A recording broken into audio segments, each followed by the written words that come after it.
lights flicker in the studio glow. Voices echo where the mystics flow. Spirits whisper in digital air. Tune in now if you dare. Aliens talk through untold night. Conspiracies hidden from blinking sight. Secrets murmur like an old affair. Dive in deep if you care. Is it a time you became all aware? Unlock the truth if you really dare. With HB, let your mind declare the mysteries we share.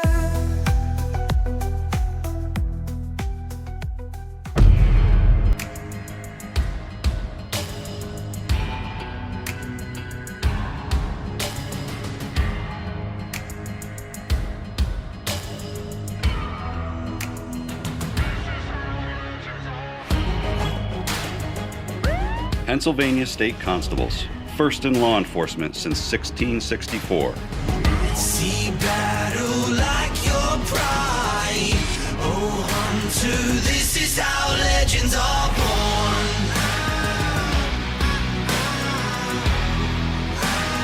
This is how legends are born.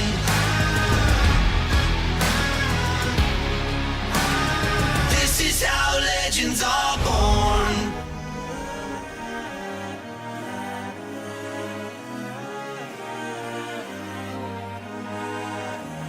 This is how legends are born.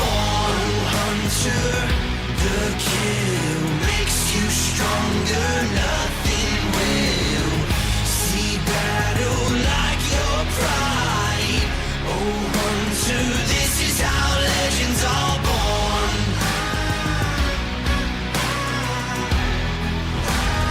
This is how legends are born.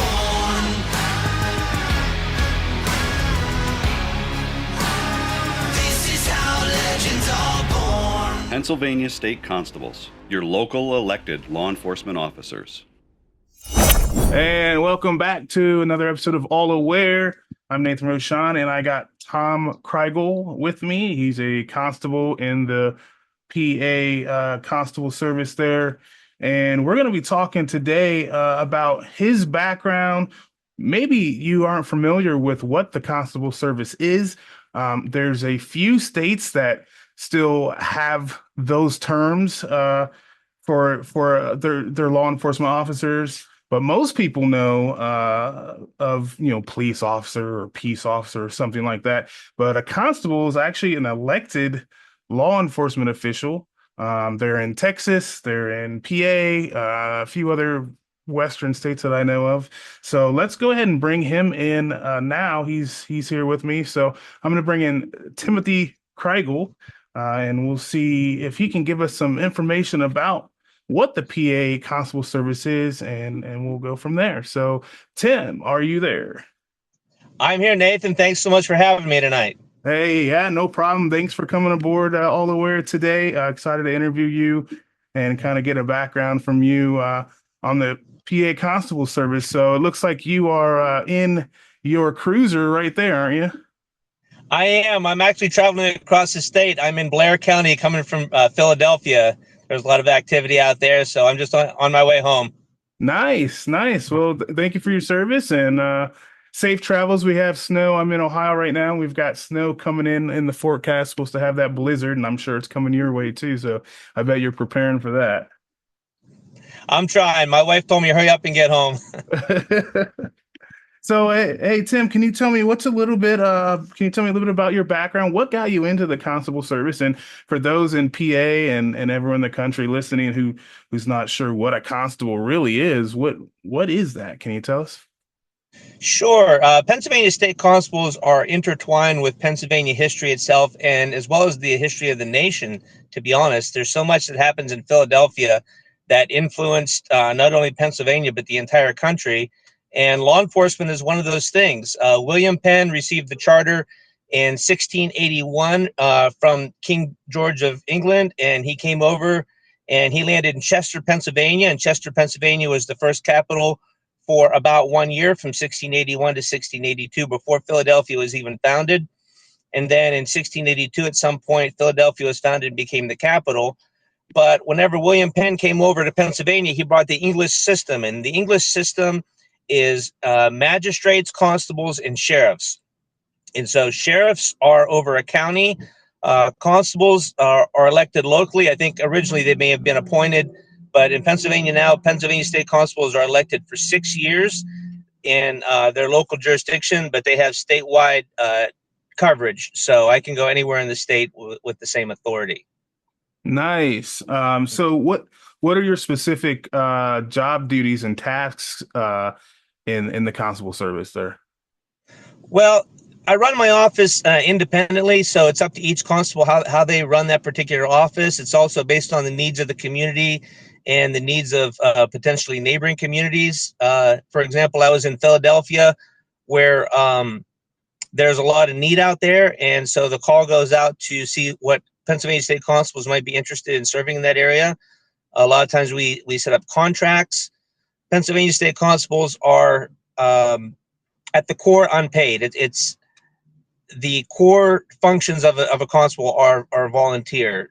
There's no direct funding from tax revenue. So in order to fund the office and get equipment, things like that, we enter into contractual agreements with either municipalities or private entities. And that's actually what I was doing. And, that's how we buy the cars, the training, the gear, different things like that.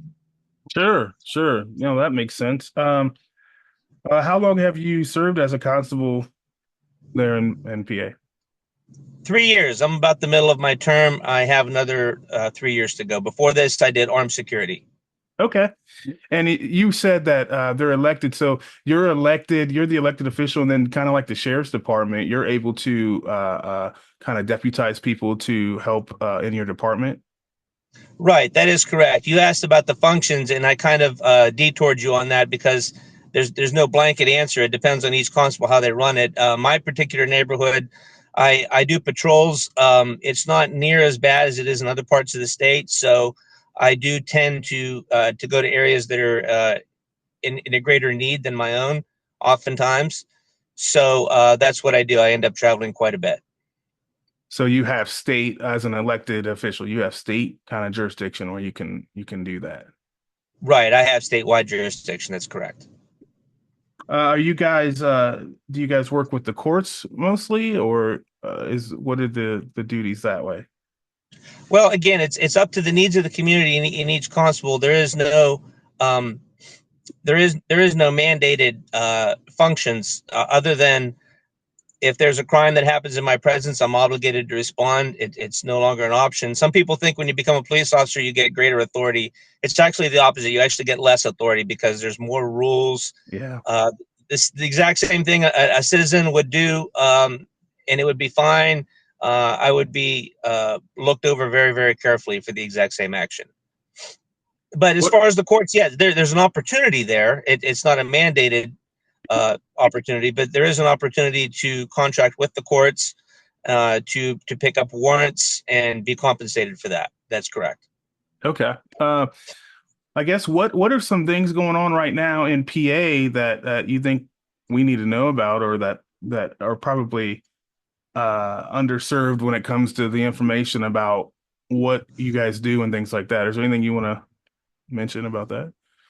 Sure. In Pennsylvania, it's nobody's job to pick up an arrest warrant. It could be anybody's job or nobody's job.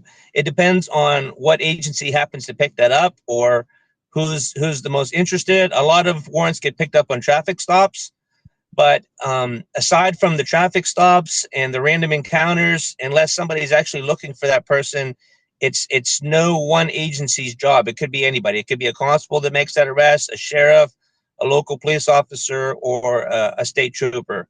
And as far as authority goes, it's almost easier to reverse engineer, because other than the sheriffs, everybody in Pennsylvania is a constable. You have the elected constables, which are, I call the ELEs, the elected law enforcement constables. And then every other agency bases their authority in Pennsylvania off of the constables. So they're called ex officio constables or XOCs. So a municipal city police officer is actually an ex officio constable, as is a county detective and a state trooper. And that's is that based on, because you guys are a commonwealth, right? So does it have something to do with the contract, or it's not really a contract, but the way the laws of the state were set up to it's more natural, more common law kind of deal rather than what has become of some of the other states, which, you know, have incorporated their governments or their municipalities, and then therefore they have, you know, you have a police officer in most jurisdictions, but a police officer is really almost like a policy officer that works for the corporation, which would be the police department, whatever city it is that's a municipality. It sounds like it's a little bit more kind of old school, which I like. Texas has constables as well. I knew some down there. But I guess that would be my question. Is it based on the rules and the regulations that found the state? Exactly right. You said it when you said common law. It's based on common law. So William Penn comes here in Chester, Pennsylvania, and whatever he speaks is basically law at that point, because there's no, you know, he doesn't consider himself to be a governor. There's no legislature. So he's almost like the way that these colonies were set up, they're set up as corporations is the best way to look at it. And they appoint William Penn as the CEO of the Corporation of Pennsylvania. He's still somewhat answerable to the king, but he has a lot of leeway and leverage. So whatever he says, excuse me. So when he sets up the system of government, he sets up the constables, the sheriffs, and the magistrates, which is the common English system. It's typical everywhere that the English colonies were created. They used the exact same system. And so he sets this up pre-legislature, prior to any laws. So subsequent to his words in the common law, you would have to get a constitutional amendment in Pennsylvania to override a common law, basically a practice. And so you'll never find anywhere in Pennsylvania law where it says the constable was created. You won't find where the sheriff was created. Well, for that matter, you won't find where the governor is created. These are things that were just so obvious to the people that founded the state, they would have thought it was silly to write it down. Now, after that, moving forward, you know, sometimes there's legal challenges and you want to reach back and you must say, okay, where did this come from? Where's the basis? And the only answer you can come up with is common law. I had to go through this with the federal government. My agency is recognized by 4 federal agencies. When I got my .gov status for the website, they were asking me different questions. And apparently, I'm the first Pennsylvania constable to achieve that status. And they were saying, well, where does it say in the law that the constable is created? And I said, it's not. You can't find it. But it's referred to. It's understood. It's recognized, but it was never created. So we do have enemies. We can get into that. We'll take this conversation in a different direction if it's all right with you. But there are people that don't like the office, and the buzzword today is decentralization. It's actually the same buzzword that we heard in 1776. We're seeing a lot of similarities. That's right. And so, yeah, we're going back, and a lot of people understand this. And so we're going back to like a Great Awakening, or the Second Great Awakening, where we're going back to these buzzwords and we're saying decentralization again. And we're having to wake up the populace. We're having to educate the population, because the constable was kind of shoved under the rug. Now, they can't get rid of a constable. If they did, you'd lose almost every law enforcement agency in the state, because they're all ex officio constables. And the second thing is, you can't just write a law to override common law. You'd have to write a constitutional amendment. And so by doing that, they would actually be raising awareness of the issue that they're trying to keep quiet. And so the enemies of this concept are the bureaucrats, the people who like centralized control. They want to control everything. The reason that some of these agencies or some of these officials in power don't like the concept of the constables, because they can't control us. We're accountable to the people. That's right. Don't have a boss. We don't work for anybody. And it's possible, or even likely, the intention was, whenever we were unfunded, then nobody would want to do the job. And that has been largely true for the last 100 years. Nobody has mainly wanted to do the job because we didn't receive the funding. We're an unfunded agency or community funded. You know, you can say based on donations, but the constable tends to be the biggest donor in that scenario of his own agency, because he's the one who's passionate about it, understands it, knows what it is, tries to fulfill it and exert that office. But many cases, the people that even elected that constable don't even know what the constable is, or they'll just think, oh, that sounds good. Oh, you want to be a constable? Okay, that's fine. I don't know what it is, but I'm going to vote for it. Many of the constables got the position not knowing what it was. I mean, this is how deep this goes. It goes very, very deep. We find ourselves the people who just read the law, and that's the thing. There's so many people that don't want to just read the law. They want to see what their friends are doing. They want to look around. Oh, okay, which way's the crowd going? Yep. But why can't we just read the law? It's so simple, and it takes 10 minutes. But we're going to fight about this for hundreds of years. And they defund it, or not defund it. They refuse to fund it.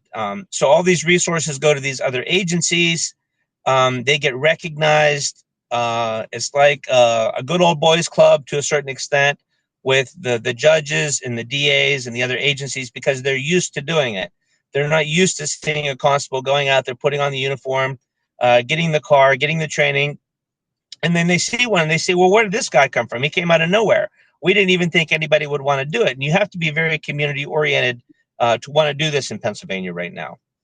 Yeah, I could definitely see that. So I bet you're having, so are you having issues when you're conducting your elected position out there with other agencies, maybe not wanting to back you up, or you show up to something and you know, they're like, what are you doing here, kind of thing? Is there any kind of quarrels that way with just because of their ignorance or their uneducated, status with what's going on? Do you have problems with that?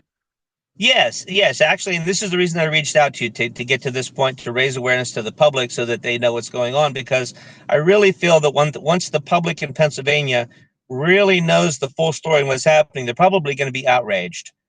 Because yep. I can tell you my own experience, and I can tell you a lot of experiences of others, but me personally, I filed a search warrant in Westmoreland County, Pennsylvania, where I reside. And I went to the president judge's office and I said, I have a search warrant.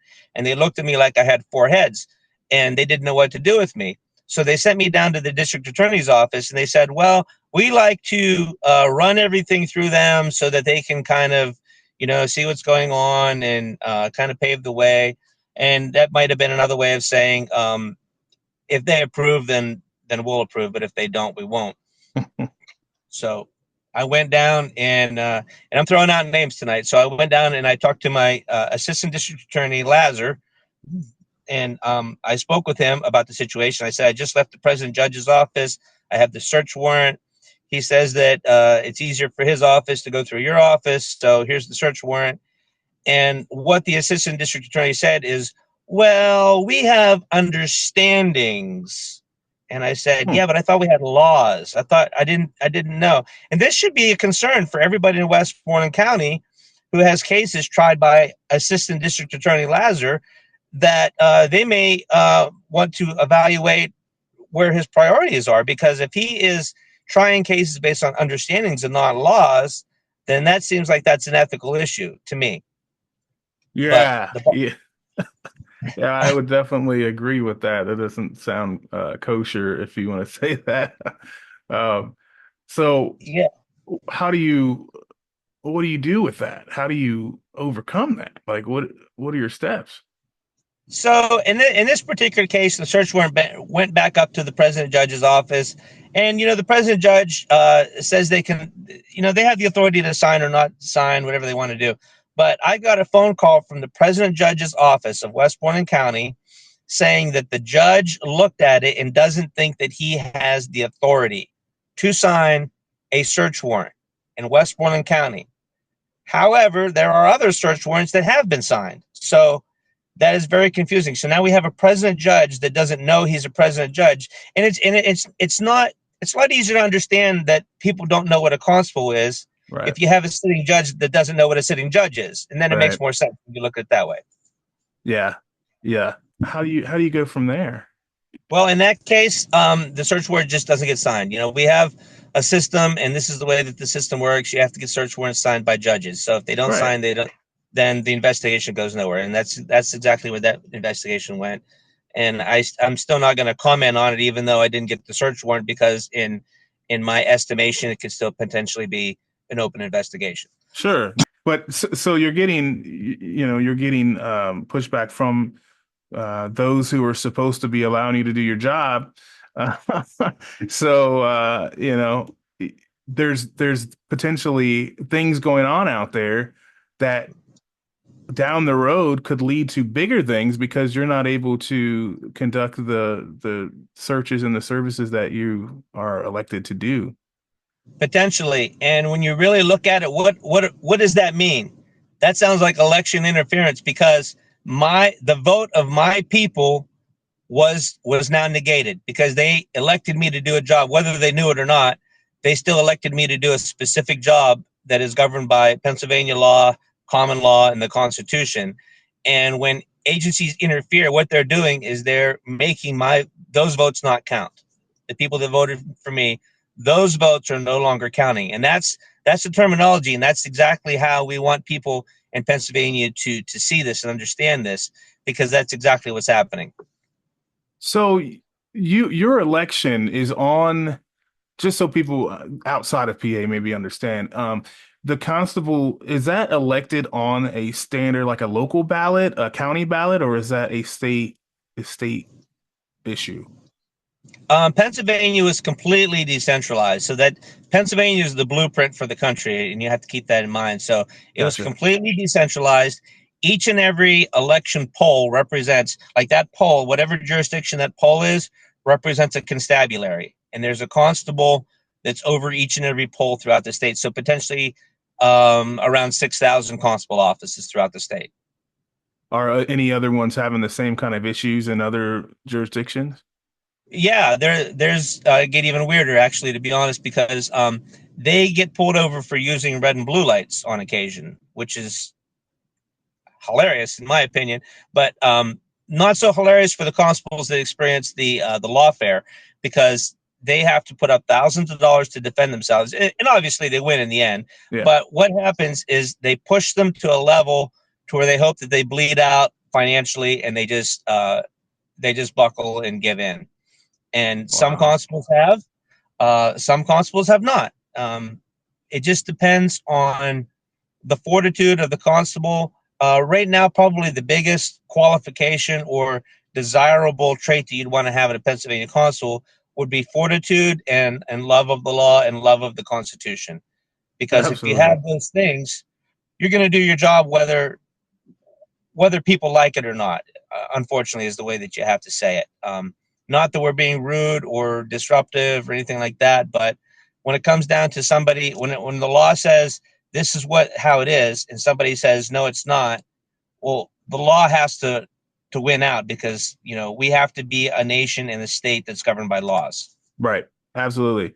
Yeah. And I agree. And and you probably agree too. That's a major problem that we're having right now is to go back what you said earlier, is people are not reading the law. And when I say people, I don't just mean, civilians or those of us out in the regular world, but those who are involved directly in law are not really reading the law. They are reading interpretations of the law. They are interpreting certain aspects of the law, and they are wanting to change laws that necessarily don't need to be changed. They just need to be enforced the way that they were originally intended to. And so, yeah, that to blow that up to a more national issue, I think what you're explaining right here is a problem we're having nationwide, and not recognizing things like the constable service in PA, and like you said, the framework of the nation came from PA.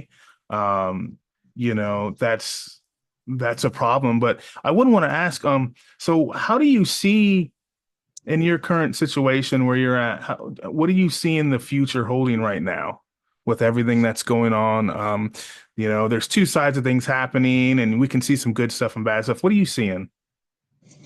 You mean on a national level, or do you mean with Pennsylvania constables?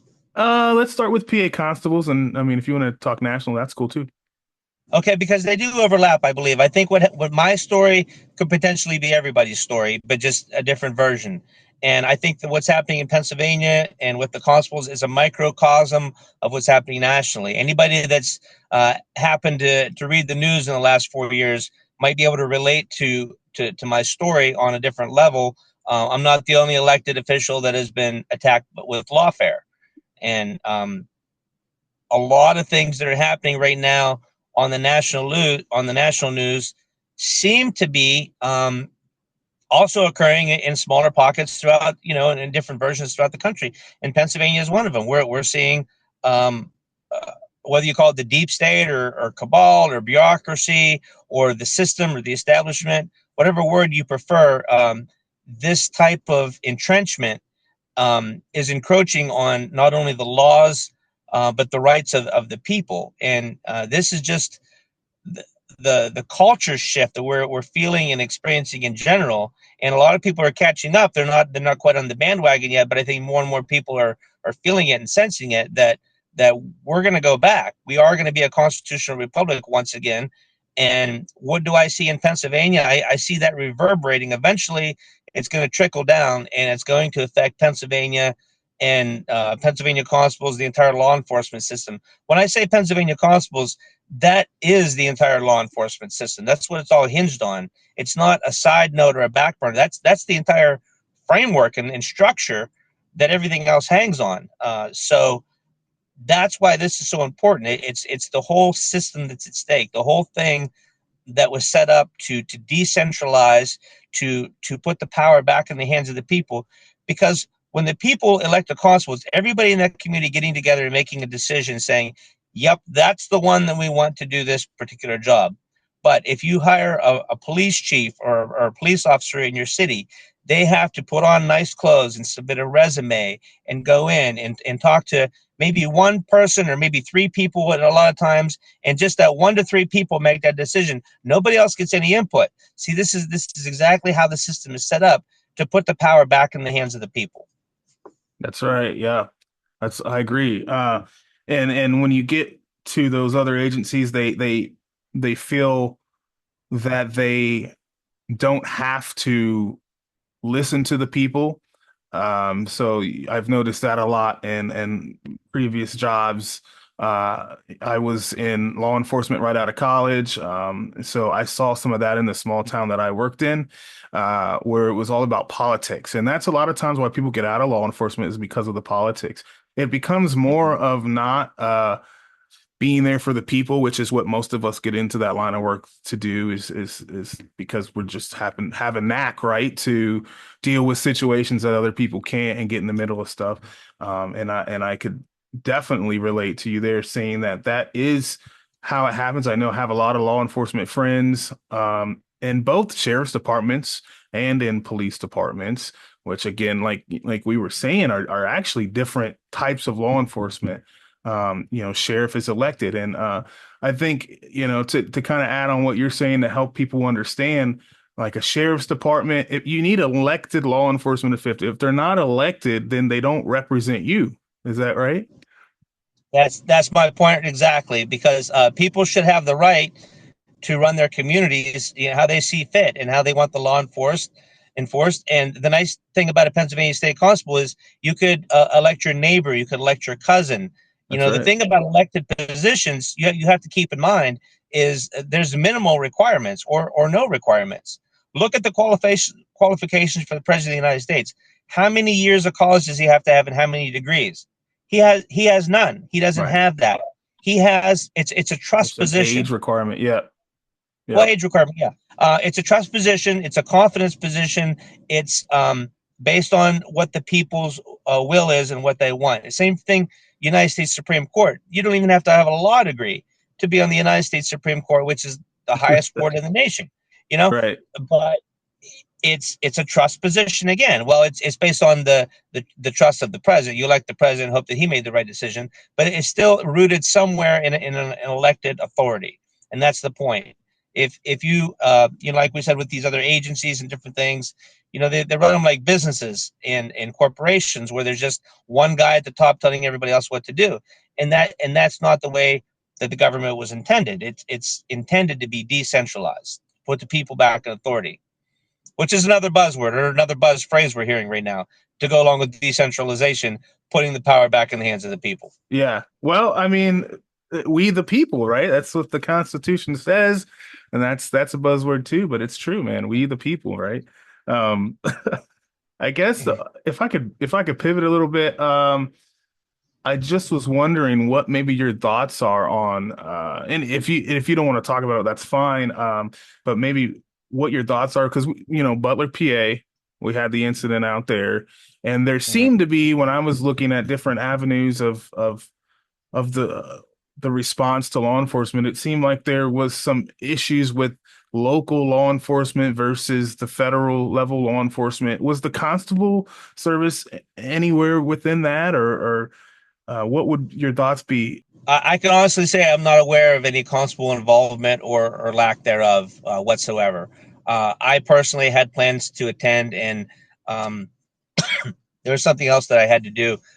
There was another duty that I had to attend to officially, so I wasn't there.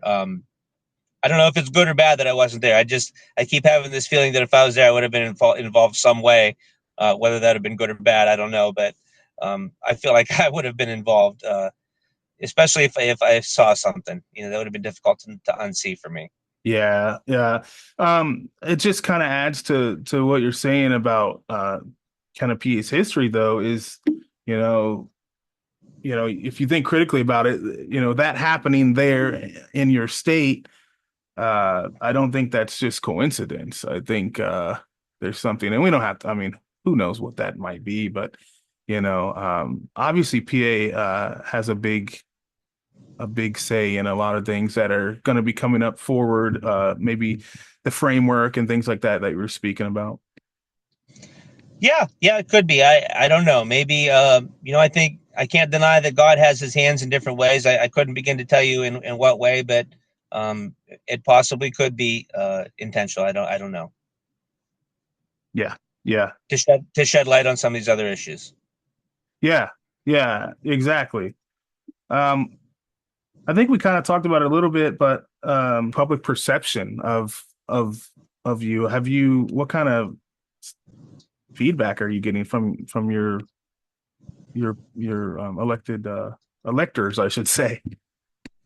Well, when I first became constable, I went door to door with some business cards and just let people know in my neighborhood that I was here and that I was available, and give them a way to contact me. I've since built the website, the .gov website, and put that out there for the community. I started a True Social page, which has a lot of great information, but the problem is that a lot of people in my community weren't participating in that particular media outlet. So I wasn't able to get a lot of local interaction. I got a lot of great other interactions, but direct interaction with my community, I haven't been able to really capitalize on that yet.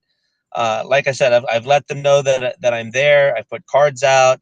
I started a Rumble channel. I did everything possible, but it's going to take more than just me telling them. It's going to take raising the state awareness in general, and so I find myself turning my attention to the rest of the state and educating the entire state in general, and I do that by letting other communities know that I would be open to do a town hall. I've done a town hall in my community. I would be willing to do another town hall anywhere in the state. And I talk with other constables. Sometimes I get multiple phone calls in one day, different constables telling me about what happened in their state and what's going on. Sometimes they ask me for advice. Sometimes I ask them for advice. But we're trying to build a network across the state of education. Doing these podcasts, I feel, is important. I was telling my wife that between the different podcasts I've done, the business cards, if I go out to Philadelphia, it's crazy. I'll get the question almost every day, what's a state constable? Because they just don't see a lot out there. It's such a big place. But I potentially could have affected or educated a couple thousand people broadly across the state. That's still not enough impact. But once it reaches a critical level, I think it's going to come back to my community. Yeah. What kind of things could we do to help kind of spread the word here for you too? In Pennsylvania, it's always education. Yeah. The people that educate themselves are always the stickers, the people that really dig in and get it for themselves. I've noticed that with constables too, themselves. The new constables that come on, the ones that are asking the questions, the ones that are digging in and getting into the law and reading it for themselves, those are great. But what can we do? We just keep having these podcasts. There's going to be something special coming out potentially on national television, but I'm not allowed to say anything else. Just keep watching TV. Yeah, fair enough, man. What if anybody wants to contact you to get any information, if they have any questions, are they able to do that, and how would they get a hold of you that way? Sure. Can I leave my website? Yeah, please.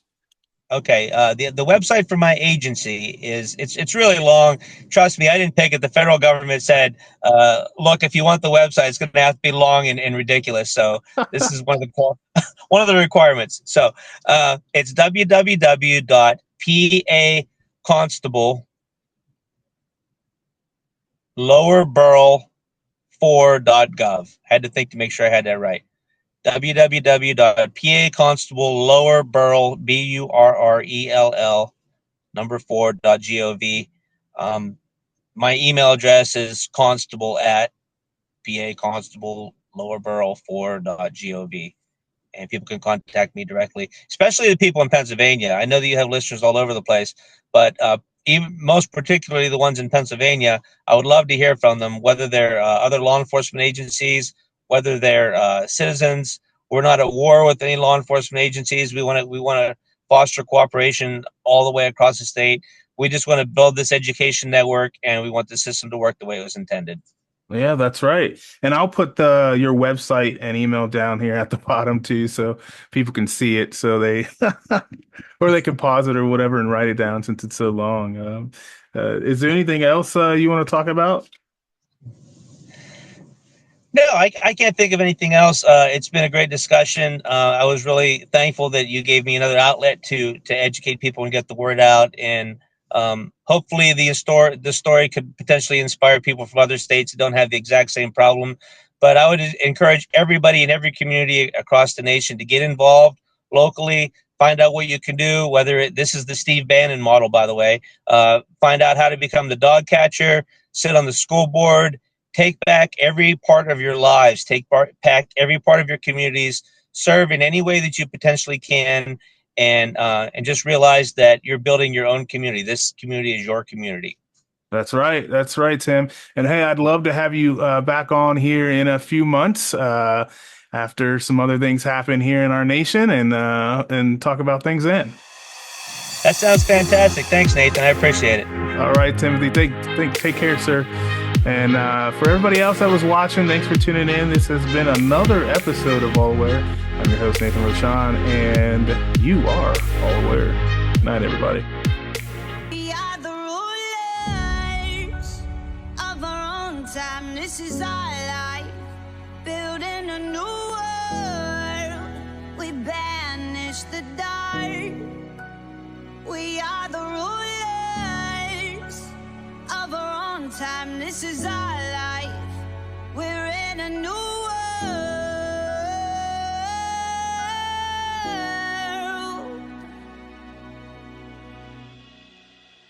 We are the rulers. Brace for the countdown.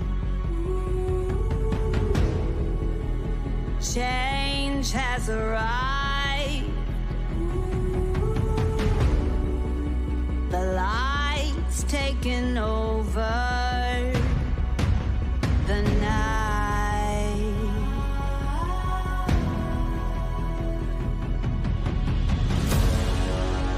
We fought and we conquered.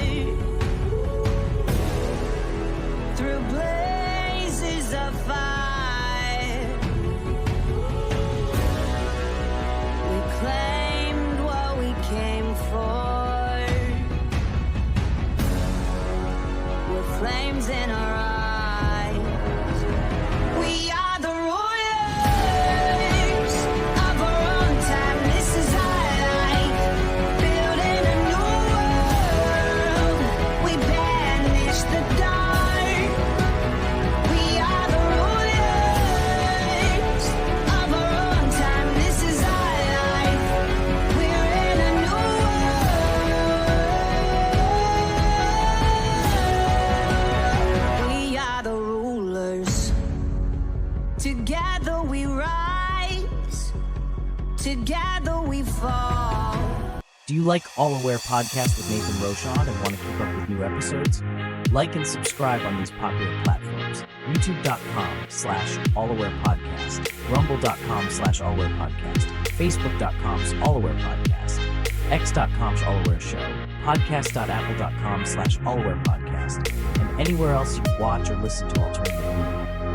For more information about the show, visit us online at allawarepodcast.com.